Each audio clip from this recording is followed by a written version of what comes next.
कभी सोचा है कि जब पूरी दुनिया सो रही होती है रात के 2 बजे, तब कुछ लोग क्यों जाग रहे होते हैं? वो कोई आशिकी में नहीं रो रहे होते हैं, वो रो रहे होते हैं अपनी किस्मत पर, अपने हालात पर, अपने बिखरे हुए सपनों पर। आज की ये कहानी किसी बड़े सेलिब्रिटी की नहीं है, किसी अंबानी या अडानी की कहानी नहीं है। ये कहानी है एक ऐसे लड़के की जो शहर की एक तंग गली के एक छोटे से कमरे में बैठा हुआ है। उसके सामने उसकी किताबें बिखरी हुई हैं। उसे लगता है कि वो मेहनत कर रहा है, पर अंदर से वो जानता है कि वो सिर्फ वक्त खराब कर रहा है।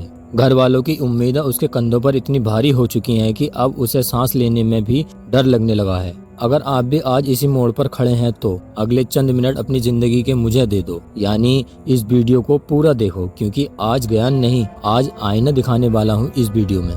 चलिए मिलते हैं इस लड़के से। इसका नाम है रोहित। ये लड़का सुबह उठता है एक नए जोश के साथ। सोचता है कि आज तो दिन बदल दूंगा, आज 8 घंटे पढ़ूंगा, आज अपना नया काम शुरू करूंगा। वो निकलता है लाइब्रेरी के लिए। लाइब्रेरी पहुंचता है और पर जैसे ही वो पढ़ने के लिए बैठता है, फोन पर एक नोटिफिकेशन की आवाज आती है। किसी दोस्त ने उसको रील भेजी होती है। वो सोचता है बस 1 मिनट देख लेता हूँ, फिर शुरू करूंगा। और वो 1 मिनट कब 1 घंटे में बदल जाता है उसे खुद पता नहीं चलता। अब शाम हो जाती है। वो लड़का दोस्तों के साथ चाय की टपरी पर बैठता है। बातें बड़ी बड़ी होती हैं। भाई तेरा भाई ना ये करने वाला है, तेरा भाई आगे चलकर आग लगा देगा। लोग ताली बजाते हैं, मजा आता है। पर जब वो रात को वापस अपने उस छोटे से कमरे में आता है और अकेले में बिस्तर पर लेट जाता है, तो वो मोटिवेशन गायब हो चुका होता है।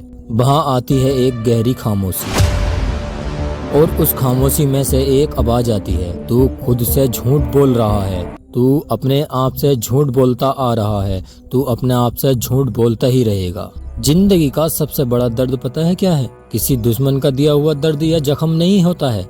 सबसे बड़ा दर्द होता है रेग्रेट, यानी पछतावे का। जब आपको पता हो कि आपके अंदर क्षमता थी, आपके पास दिमाग था, आपके माँ बाप ने आपको पूरा मौका दिया था, पर आपने सिर्फ उसे एक मोबाइल की रील स्क्रॉल करने में निकाल दिया, दोस्तों के साथ फिजूल की बातों करने में निकाल दिया, कल करूंगा के बहाने में बेच दिया। 1 साल, 2 साल, 3 साल ऐसे ही निकल जाते हैं। और एक दिन आप उठते हैं और देखते हो कि जो दोस्त आपके साथ खड़े थे वो आगे निकल गए। जो लोग आपको ताने मारते थे उनकी बातें सच हो गई हैं, और आप वहीं के वहीं खड़े हो एक फेल्ड इंसान का ठप्पा लेकर। माँ बाप की आंखों में देख पाओगे? जो बाप अपनी फटी हुई बनियान पहनकर तुम्हारे लिए नए कपड़े लेकर आता था, वो माँ जो रोज की उम्मीद में सोती थी कि मेरा बेटा एक दिन हमारी किस्मत बदलेगा, उन्हें क्या भूल गए कि मम्मी रील्स बहुत अच्छी थी इसलिए पढ़ नहीं पाया, पापा दोस्तों के साथ घूमने निकल गया था, पापा दोस्तों के साथ घूमना जरूरी था इसलिए फेल हो गया। शर्म नहीं आएगी? नहीं, अब बहुत हो गया है। अगर ये कहानी सुनकर आपके खून में उबाल नहीं आया तो अंदर से मर चुके हो आप। अगर अभी भी लगता है कि कोई आएगा और तुम्हारी उंगली पकड़कर तुम्हें चलना सिखाएगा, तो तुम गलत हो।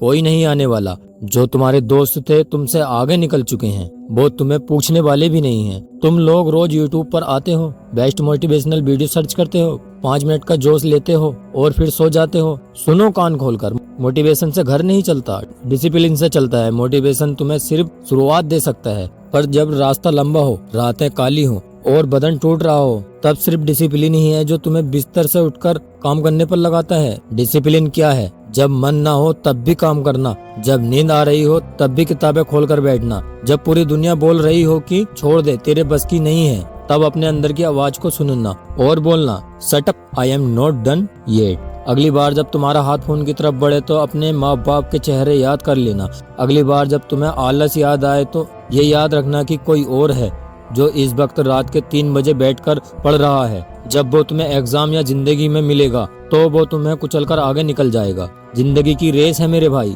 अगर पीछे छूट गए तो कोई रोने वाला भी नहीं आएगा। मैं तुमसे ये नहीं कह रहा कि आज से ही 18 घंटे पढ़ना शुरू करो। मैं बस इतना कह रहा हूँ कि आज से 90 दिन का चैलेंज लो। 90 दिन के लिए गायब हो जाओ। डिलीट कर दो वो सारे ऐप्स जो तुम्हारे वक्त बर्बाद करते हैं। छोड़ दो उन दोस्तों का साथ जो तुम्हें तुम्हारे गोल्स से भटकाते हैं। लोग कहें कि तुम बदल गए हो, तुम घमंडी हो गए हो, कहने दो, उन्हें तुम्हारा जवाब तुम्हारा सक्सेस देगा। उठो और आईना देखो और खुद से वादा करो, मैं इस 5-10 व्यूज वाली जिंदगी से, इस गुमनामी वाली जिंदगी से ऊपर उठना चाहता हूँ। मैं मेहनत करूंगा तब तक जब तक मेरा नाम एक मिसाल ना बन जाए। जिंदगी आपकी है, फैसला आपका है। हार मानकर रोना है या उठकर पूरी दुनिया को जीतना है। अगर वादा करते हो खुद से, I am ready for the comeback. मेरा नाम है अरशद अयूब और मैं तुम्हारे साथ इस लड़ाई में खड़ा हूँ। मिलते हैं अगली वीडियो में। Stay discipline, stay focused. जय हिंद, जय भारत।